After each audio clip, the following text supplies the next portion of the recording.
गर्मियों में घड़े का जल ठंडा क्यों होता है? तो ध्यान से समझिए। सबसे पहले हम आपके सामने घड़ा बनाते हैं और एक तसला बनाते हैं, तब बढ़िया से समझ में आएगा। ठीक है, तो ये हमारा घड़ा है, जो भी है अपना है, बाकी सब सपना है। आप लोग समझ ही रहे हैं, ये हमारा घड़ा है ना? ऐसे नहीं होता है। अब एक हमारे पास तसला है, ये क्या है? तसला का मुंह चौड़ा होता है और घड़ा का मुंह पतला होता है। सुराही भी लोग यूज करते हैं गर्मी के मौसम में। ये हमारा सूरज उगा हुआ है। कौन है? सूरज बाबा उगे हुए हैं, टीका उका लगा के चमक रहे हैं। ध्यान से समझिएगा, एकदम समझ में आएगा, कोई दिक्कत वाली बात नहीं है। ये जो तसला है प्यारे, वो धातु का बना होता है। धातु का बना होता है। ये जो घड़ा है वो मिट्टी बालू से मिलकर के बना होता है। बना होता है कि नहीं? मिट्टी में बालू भी मिक्स किया हुआ रहता है और ये घड़ा बना हुआ है। इसके जो कण हैं इतने चिपके हुए हैं, इतने चिपके हुए हैं कि बिल्कुल बीच में जगह खाली नहीं है, हल्का सा भी जगह खाली नहीं है कि पानी इसमें से रिस के बाहर निकल सके। लेकिन जब आप घड़ा को देखिएगा तो घड़े के बीच में ये जो सतह है उसमें छोटे छोटे पतले पतले छिद्र पाए जाते हैं। किसके कारण? बालू के कारण। बालू और मिट्टी जब एक दूसरे के साथ चिपके तनी मनी तो दरार बनबे न करेगा। जैसे जैसे सूखेगा वैसे वैसे तो दरार टाइप का बन जाता है और उसमें से पानी रिस रिस करके बाहर निकलता है। हाँ, रिस के निकलत है। तोरे बुझाई था, हमने ही देख ले। पानी कम ना होती है, होता है पानी कम। कभी आप देखिए कि तसला में पानी भरिए, जितना भरना है भर लीजिए, कोई दिक्कत नहीं। गगरी में भी जितना भरना है भर लीजिए, मतलब घड़ा में जितना भरना है भर लीजिए। दूर अगर आपको खड़ा कर दिया जाए तो आधा घंटा बाद दोनों में पूछा जाए कि इकरा में पानी कितना तक भरल है, एकरा में पानी कितना तक भरल है, तो आप किसमें देख करके दूर से बता दीजिएगा। नजदीक नहीं आना है, दूर से बता देना है कि कौन में कितना पानी है। कौन में दिखाएगा? एकरा में कि एकरा में? एकरा में देखा जाएगा। कैसे दिखाएगा? दिखाएगा इसमें नहीं दिखेगा, लेकिन इसमें दिखेगा। पूछिए इसमें कैसे दिखेगा? आप ही को दिखाएगा। वहां जाके जाएंगे तो ना पानी दिखाएगा, नहीं, दूर से देखा जाएगा। क्यों दूर से दिखाएगा मालूम है? इसलिए क्योंकि जहां तक पानी होगा ना प्यारे, वहां से नीचे ये ओदा हो जाएगा। ओदा मतलब भीग जाता है, और दूर से भींगल दिखाता है और ऊपर सूखल दिखाता है कि नहीं? अब सोचने वाली बात यह है कि भींगा कैसे? ये तो घड़ा है, चारों तरफ से पैक है, तो एकरा में भींगल जैसा दिखा रहा है, एकरा में कहीं नहीं दिखाता। एकरा में दिखाता है? नहीं दिखता। इसमें कभी नहीं दिखेगा। इसमें आप नीचे से हाथ से ऐसे स्पर्श भी कीजिएगा ना तो हल्का हल्का पानी आ जाता है हाथ में, लेकिन क्या तसला में आएगा? कदापि नहीं आएगा। अब रीजन यह है कि आखिर निकल क्यों रहा है एकरा में से पानी?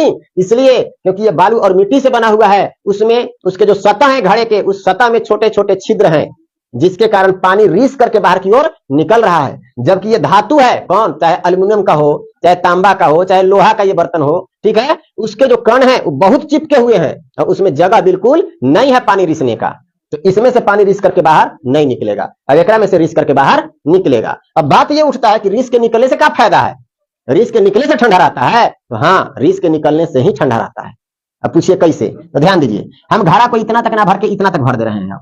ठीक है, पानी हमारा भी ज्यादा था, 2-4 लोटा और भर दिए, पानी भर गया, पानी भर गया, पानी भर गया।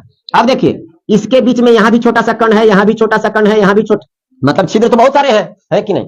अब क्या हो रहा है कि पानी अगर यहां तक भरा हुआ है तो ये पनिया रिस करके ऐसे निकलेगा कि नहीं? बूंद बूंद करके। जहां जहां तनी तनी छेद होगा वहां वहां से तो पानी बूंद बूंद करके निकलबे करेगा कि नहीं निकलेगा? एकदम निकलेगा। अब जैसे ही ये पानी बूंद बन करके निकला और इस सूरज का प्रकाश यहां तक पहुंचा, तो पहुंचने के बाद ये जो पनिया है वो भाप बन के उड़ेगा कि नहीं? एकदम उड़ेगा। जैसे ही पानी वाला भाप बन के इसे उड़ गया, ये जो पानी उड़ा ये भी पानी उड़ गया, ये भी पानी उड़ गया, तो क्या ये उड़ गया तो फिर क्या कहते कि हम ना निकला? ये उड़ते जाएगा फिर निकलते जाएगा, फिर उड़ते जाएगा फिर निकलते जाएगा, फिर उड़ते जाएगा फिर निकलते जाएगा। लगातार यही क्रिया होते रहेगा। अब आप बताइए कि क्या इसके अंदर का पानी गर्म हो रहा है? हो रहा है? नहीं ना हो रहा है। ये तो बाहरी वाला गर्म हो रहा है, उड़ जा रहा है, बाहरी वाला गर्म हो रहा है, उड़ जा रहा है, अंदर वाला गर्म हो रहा है, नहीं हो रहा है। तो अंदर का पानी ठंडे न रहेगा। लेकिन तसलवा में क्या हुआ सर?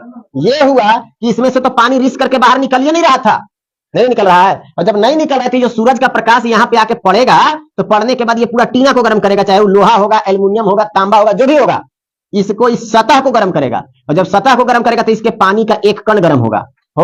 एक कण जो है दूसरे को गर्म करेगा, दूसरा कण तीसरे को गर्म करेगा, तीसरा मिलकर के चौथा को, चौथा पांचवा मिलकर के तीसरा चौथा मिलकर के आउ को, इस तरह से जितने भी कण होंगे उसको ये गर्म करता चला जाएगा।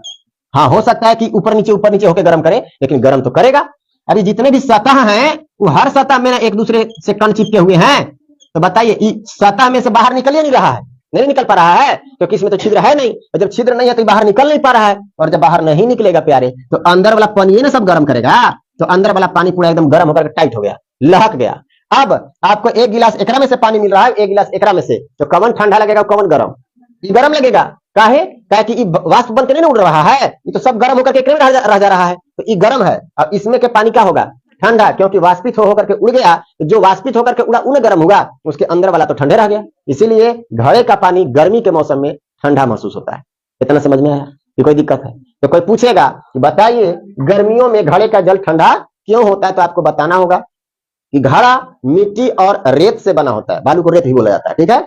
मिट्टी और रेत से बना होता है, जिसके कारण उसके सतहों पर छोटे छोटे छिद्र पाए जाते हैं, और उससे जल बूंद बूंद करके गर्मी के मौसम में बाहर की ओर निकलते रहता है। और गर्मी मतलब सूर्य का जो प्रकाश होता है, या फिर गर्मी जो होता है वातावरण का, वो उस बूंद बूंद जो निकल रहे हैं पानी का बूंद, उसको वाष्पित करके उड़ाता चला जाता है। तो जो भी गर्म होता है, वो घड़े के बाहर का पानी जो बूंद बूंद बन के निकल रहा है, वो वाष्पित होता है, वो गर्म होता है, और घड़े के अंदर का पानी गर्म नहीं हो पाता है। इसीलिए घड़े के अंदर का पानी ठंडा होता है।